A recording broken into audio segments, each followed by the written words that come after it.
Όλα τα πράγματα έχουν μια θέση και όλα είναι στη θέση τους. Αυτός είναι ο πιο βασικός και κλασικός κανόνας για ένα σωστά τακτοποιημένο σπίτι.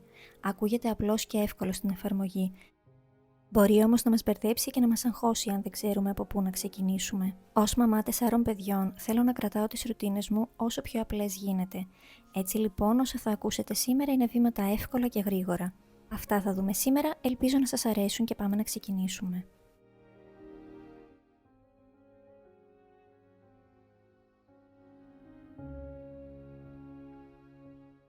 Ξεκινήστε βάζοντας χρονόμετρο. Αυτό δεν είναι απαραίτητο, αλλά θεωρώ πως συμβάλλει στο να είμαστε πιο γρήγοροι και κυρίως πιο συγκεντρωμένοι.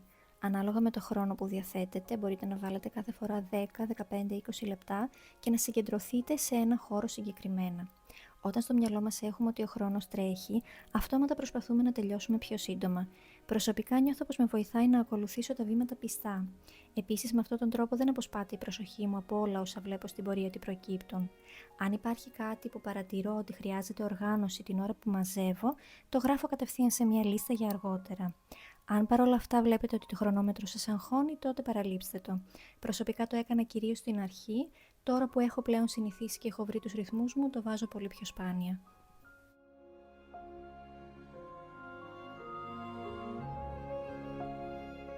Κάτι άλλο σημαντικό είναι να επικεντρωθείτε σε ένα δωμάτιο τη φορά. Μην πηγαίνετε από χώρο σε χώρο μαζεύοντας ό,τι βλέπετε μπροστά σας. Είναι πολύ χρονοβόρο και πιο κουραστικό. Τελειώστε πρώτα με ένα δωμάτιο και μετά πηγαίνετε στο επόμενο.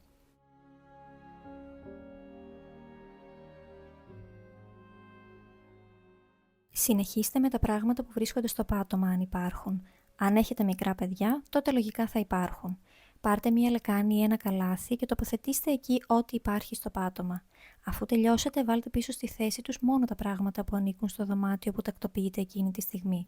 Ό,τι έχει θέση αλλού, αφήστε το στη λεκάνη και θα ασχοληθείτε με αυτό σε επόμενο βήμα. Έτσι θα καταφέρετε να εξοικονομήσετε πολύ χρόνο, αφού δεν θα πηγαίνω έρχεστε συνεχώς στους υπόλοιπους χώρους του σπιτιού. Το να χρησιμοποιώ λεκάνη ήταν κάτι το οποίο με βοήθησε κυρίως στην αρχή και ειδικά όταν είχα τα περισσότερα παιδιά μικρά. Τώρα πλέον έχω μειώσει αρκετά τα πράγματα που έχω στο σπίτι, οπότε δεν χρειάζεται πάντα να το χρησιμοποιώ, αλλά σκέφτηκα να το αναφέρω μήπως σας φανεί και εσάς χρήσιμο. Και παράλληλα σας δείχνω τον τρόπο για να έχετε μια εικόνα για το πώς το εφαρμόζω. Εννοείται ότι όταν ο αποθηκευτικός χώρος κάποιου πράγματος είναι ακριβώς δίπλα από εκεί που είναι το αντικείμενο, φυσικά δεν το βάζω στη λεκάνη, αλλά το βάζω κατευθείαν στο σιρτάρι ή στην ντουλάπα που ανήκει. Αυτό το χρησιμοποιώ για πράγματα που είναι πιο μακριά ή αν έχω γονατίσει κάτω για να μαζέψω τα παιχνίδια του μικρού και δεν θέλω να σηκώνομαι συνεχώς και να τα βάζω ένα-ένα στη θέση τους. Και φυσικά για ό,τι πρέπει να πάει σε άλλο δωμάτιο.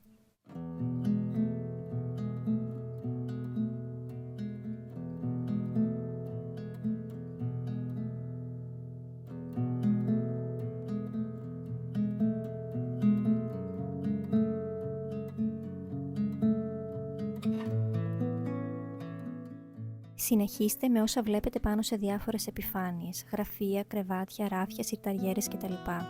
Βάλτε στη θέση τους ρούχα, παιχνίδια, βιβλία, άπλυτα.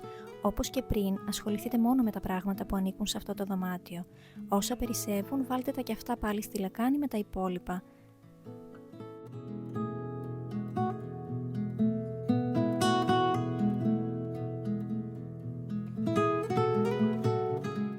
Επόμενο βήμα είναι να τακτοποιήσετε ό,τι χρειάζεται επιπλέον. Κρεβάτια που μπορεί να θέλουν στρώσιμο, να ισιώσετε τα βιβλία πάνω στα ράφια ή το κομοδίνο, το χαλί, τις κουρτίνες κτλ. Όσον αφορά τα κρεβάτια, ξέρω πως πολλοί επιλέγουν να τα κάνουν στην αρχή. Φτιάχνοντας κανείς το κρεβάτι του, το δωμάτιο φαίνεται αμέσως πιο τακτοποιημένο, οπότε ψυχολογικά βοηθάει. Από εκεί και πέρα, εγώ αναλόγως συνήθως το κάνω μαζί με τα υπόλοιπα πράγματα, γιατί μπορεί να έχω ρούχα πάνω στα κρεβάτια που θέλω να τα μαζέψω, οπότε μαζεύω πρώτα αυτά και τα στρώνω μετά. Επίσης, αν τα έχουν κάνει τα παιδιά το πρωί πριν φύγουν για το σχολείο, δεν χρειάζεται να ασχοληθώ καθόλου.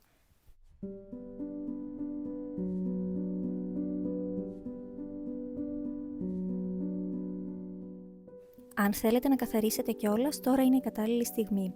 Εφόσον ο χώρος είναι πλέον τακτοποιημένος, μπορείτε να καθαρίσετε με περισσότερη ευκολία και τις επιφάνειες και τα πατώματα. Αν δεν έχετε χρόνο, αφήστε το για κάποια άλλη στιγμή. Μπορείτε επίσης να βάλετε στο πρόγραμμα να κάνετε κάθε μέρα και από λίγη καθαριότητα. Τη μία μέρα για παράδειγμα ξεσκόνισμα, την άλλη σκούπισμα, ξεσκαρτάρισμα, οργάνωση κτλ. Τέλος, βάλτε στη θέση του ό,τι ανήκει σε άλλο χώρο. Αφού έχετε πλέον τελειώσει με το συγκεκριμένο δωμάτιο, τακτοποιήστε ό,τι έχετε μαζέψει στο καλάθι και ανήκει αλλού. Βάλτε τα πάντα στη θέση τους και συνεχίστε στον επόμενο χώρο. Υπολογίστε ως ξεχωριστά μέρη το διάδρομο και την είσοδο και ακολουθήστε τα ίδια βήματα με τη σειρά. Αν το σαλόνι και η κουζίνα είναι ενιαία, χωρίστε τα νοητά στα δύο.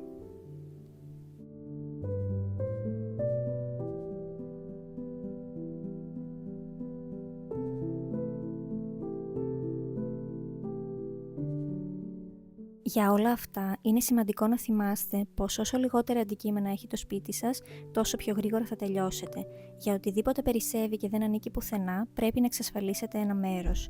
Ξέρω πως είναι δύσκολο, γενικά στο κανάλι και στο blog θα βρείτε αρκετά άρθρα και βίντεο σχετικά με αυτό το θέμα, τα οποία ελπίζω πως θα σας βοηθήσουν να βάλετε μία σειρά.